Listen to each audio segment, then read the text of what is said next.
Hey, what's going on YouTube? It's CJ. Welcome back. We're jumping into episode 14 of the Innovative Marine 75 EXT Reef build.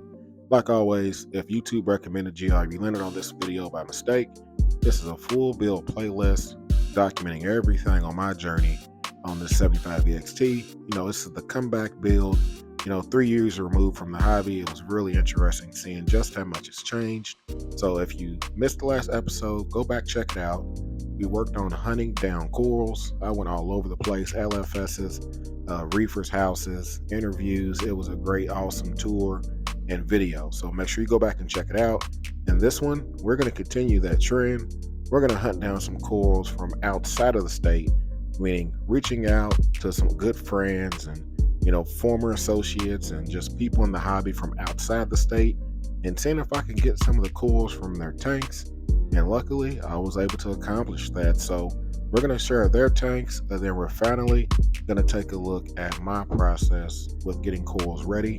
And then it's time, guys. After this video, no more delay. We're going to take a look at my tank and how it looks today. So without further ado, let's get to it. What's going on, CJ? I'm doing this little quick video to show you where the corals I sent you came from.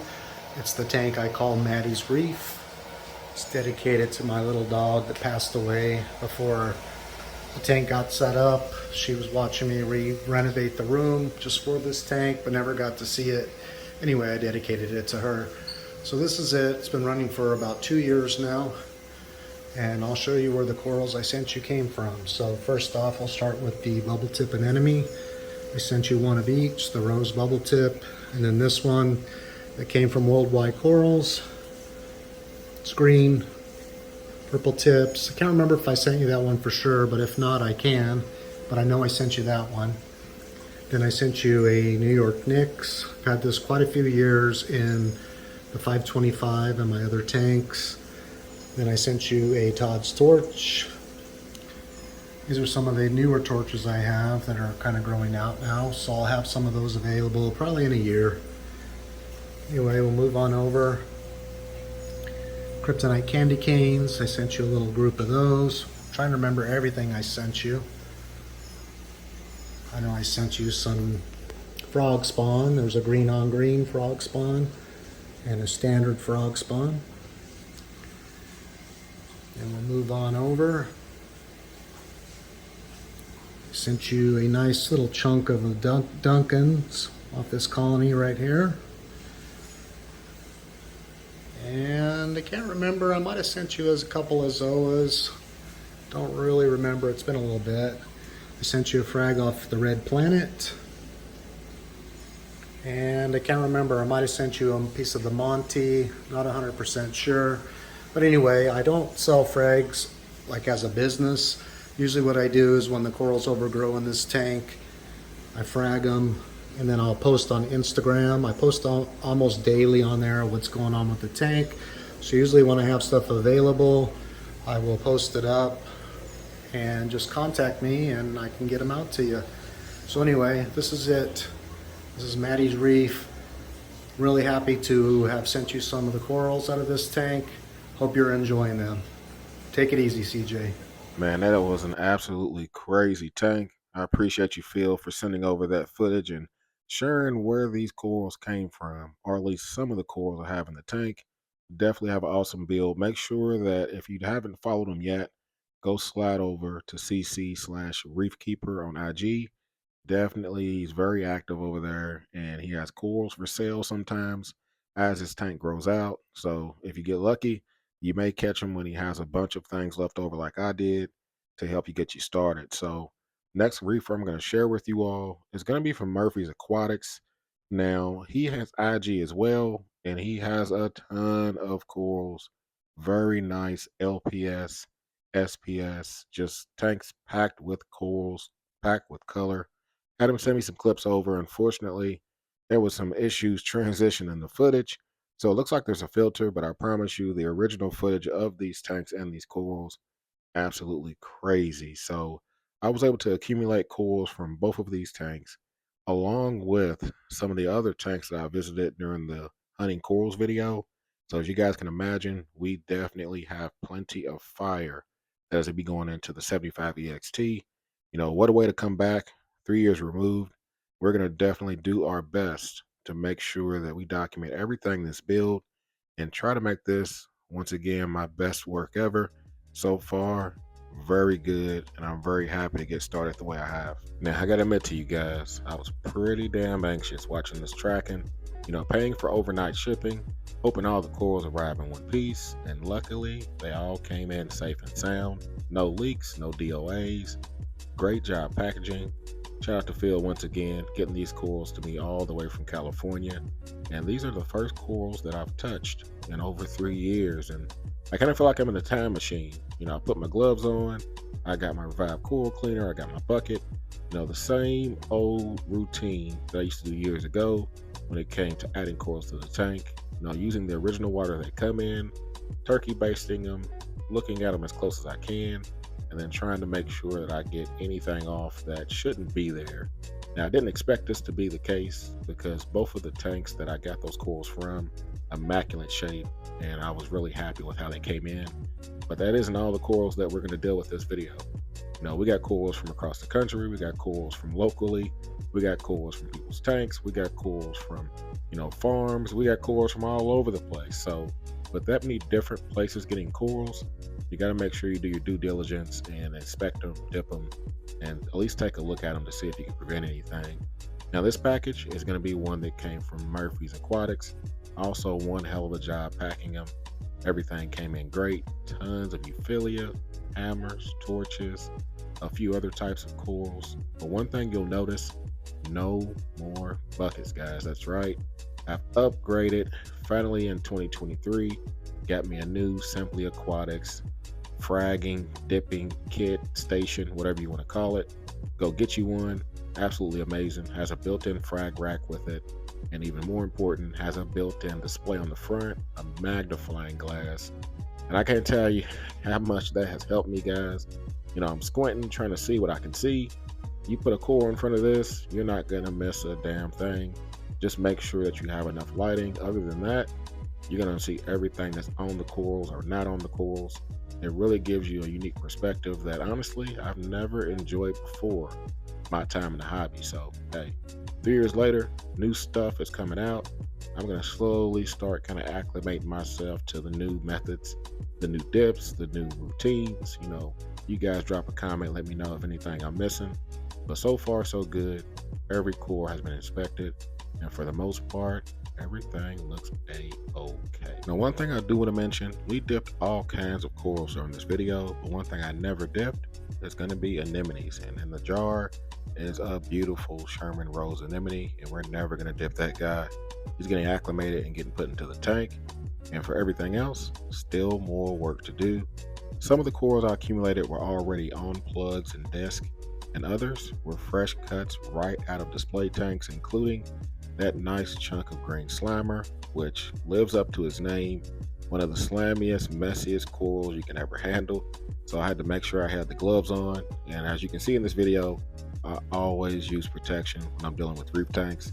It's just something about getting that slime and nastiness on your hands. Even if you wash your hands, it just still doesn't feel clean. I'll never, put my hands in the tank and then go eat some chicken. It's just not going to happen. Not to mention some corals are toxic, pallies and different things, polytoxin. It's just something I don't ever play around with. Always use some gloves. Now, when it comes to gluing them, a little different. This coral was really slimy, as you can see in the video. So I felt it was better to try to put it on a dry surface and let it get some air and let the super glue actually kind of set for a little bit and then add it to the tank. It ended up working somewhat. I ended up having to remount it again later, but as you guys can see, a little rusty when it comes to mounting corals to plugs, but super glue has always been my method of choice. I always feel like super glue is strong enough to hold it, but not too permanent to, make it stay in place forever. So moving on to the next bit of surgery we're gonna have to perform. Now what you're looking at is some good old GSP. That's right, guys. I always love GSP in my tanks. Unfortunately, the GSP we accumulated was a little bit, a little rough around the edges. So We had to go through and inspect it. Any of the GSP that was grown over itself, that had something inside or looked like it was hidden, ended up just kind of peeling it away. In reality, all you need is one clean polyp. That's it. One clean polyp of GSP is enough for this stuff to grow and spread where you want it. And the mission was simple: creating a pest-free GSP rock, which ended up meaning throwing away more than half of the little GSP pieces I got out of this tank. So, which is all good. Add a little super glue, stick it on the rock, and it's pretty much going to accomplish everything that I want. Keep in mind, when I set up my aquascape, I set up little accent rocks just for this reason, just so I can add different kinds of corals that you don't want to put on your main scape, things that could potentially take over in the wrong way, because once they start growing, they're never going to stop growing. And keep in mind, this tank is something I want to keep up for years, so I'm really trying to stay conscious of the type of corals and the type of placement. And we're going to cover that in more detail in the next video. For now, I just want to kind of give you guys the down and dirty on kind of what I've been up to over the last few weeks, including, mounting corals to frag plugs, mounting corals to rock work, making sure there's no brittle stars or any other pests sneaking in on it. And so far, so good. Haven't had anything in the tank go wrong. Knock on wood, not yet. So the next order of business is going to be handling these leather corals for the tank. That's right, guys. For you guys expected to have all these name brand, high-end pieces, that is not the goal of this system. I'm really just creating movement, colors, and just my master plan when it comes to creating artwork in an aquarium. That's how I've always seen this hobby. It's never been about names for me. And fortunately, I was able to accumulate some nice devil's hand and green singular layer leather corals for the system. Unfortunately, they were just a little bit too big. So had to whip out the scissors, do a little bit of fragging for the first time, something I've never had to do with leather corals. I've always been lucky in the past, being able to find something that actually fit the tank and fit when I want it right out of the gate. So as you can see, was a little bit of a snip here, a cut there, and the leftover trunk. Had to end up getting rid of that. And the goal was getting these leathers to attach to something that I could glue onto the rock. Because one thing I've learned, you can't make a leather coral do anything. You can't super glue it to anything. It's just going to come off. And I've seen in the past people use rubber bands. Didn't have any of those on hand. I figured some good old zip ties, with them being plastic, would probably be a little safer for the tank anyways. So that's pretty much what I did, guys. I ended up cutting up this leather, got three or four nice size pieces out of it. And keep in mind, nice size meaning these things are completely shriveled up on camera right now.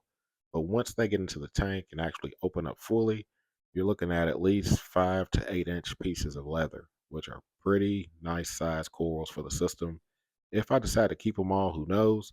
But the main thing is just making sure I get them cut and hopefully get these guys healed up and attached to the rock work. So you guys can let me know what you think.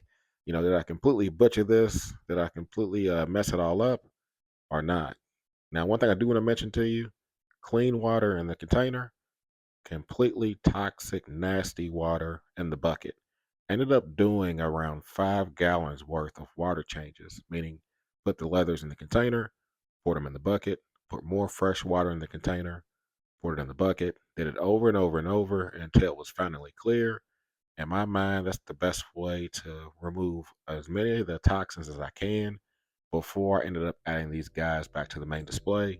And I think that was a pretty good idea because that water was completely disgusting and just smelled like something you never want to have in your reef tank. So for those that are wondering, what is the results? Well, this is some of the results, guys. Corals are in the tank. They're not mounted, they're in there, they're acclimating, they're sitting on the sand bed, they're upset. Some of them are happy, some are not, but all are alive and none have completely checked out right away. And I'm happy to, report that to you all. So keep in mind, as I said before, this video is weeks old at this point. We definitely have made more progress in the tank, but this is kind of going step by step in the build for you all. Sharing the process, hunting corals down, getting corals ready to go into the system, and then last but not least, adding them to the tank, which is going to be for the next episode. So hopefully you guys enjoyed this quick little rundown on some of the fun I've been having over the last few weeks. Learning and still learning is the fun part of the hobby. And honestly, I'm enjoying every bit of it. So once again, if you enjoyed it, you guys know what to do. You guys can like, comment, subscribe. You guys keep doing what y'all do. Y'all be easy and happy reefing. Peace.